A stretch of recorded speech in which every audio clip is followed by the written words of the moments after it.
Mga kapuyat, kumusta? Ang bidyong ito ay gagawa po tayo ng simpleng recipe pero masarap. Ang pangalan nito mga kapuyat, binangkal. Pwede nating pagkakitaan to mga kapuyat. So ngayon kung interesado kayo sa aking recipe, tara sabayan niyo akong gumawa. Ito ang ating ingredients. 400 grams na asukal. 15 grams na baking powder. 5 grams na baking soda. At 7 grams na asin. At syempre hindi mawala ang ating tubig na 250 grams mga kapuyat. At maglagay na rin tayo ng isang itlog. Kung marami kayong itlog dyan, pwede nyong dagdagan mga kapuyat. Mag-adjust lang kayo ng tubig. So naglagay rin tayo ng 2 grams na pampakulay, kulay dilaw. At maglagay na rin tayo ng 10 grams na vanilla extract, pampabango ng ating binangkal. Isunod na rin natin itong bread flour na 500 grams at soft flour na 500 grams. Bali hati-hati. Good for 1 kilo to mga kapuyat. At naglagay na rin tayo ng 30 grams na milk powder. Kahit anong brand ng milk powder mga kapuyat pwede. So nagsuot na tayo ng gloves para i-mix na natin itong ating dough ng ating binangkal. I-mix lang natin hanggang lumapot at saka magdagdag tayo ng 25 grams na margarine. Walang machine na gagamitin dito mga kapuyat.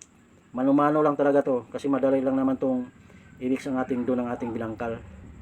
Yan, pwede dito sa bahay gagawin mga kapuyat kung wala kayong gamit. Ang gamit lang natin dito kawali at saka mantika lang mga kapuyat.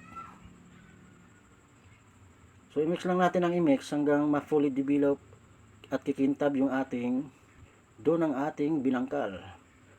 So sa puntong yan, tapos na tayo makinis ng ating dough, na fully develop ng ating dough ng ating binangkal. Hahatiin lang natin sa 6 na piraso, bali 300 grams bawat isang cut. Ayan mga kapuyat. At habang nagpo-portion tayo sa ating binangkal, nagpapainit na rin tayo ng mantika para pagkatapos natin, diretso na luto mga kapuyat. So, mag-umpisa na tayo magpo-portion. Bali, 6 na baston to. Ibabaston lang natin ang mga kapuyat. Bali, 6 na baston to mga kapuyat. Ayan.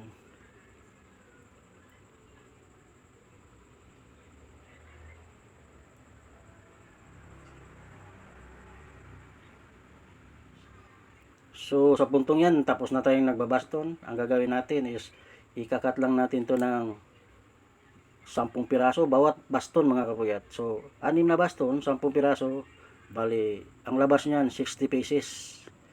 5 piso lang yung bintahan natin to mga kapuyat. Yan, ganyan tayo mapoporsyon ng ating binangkal.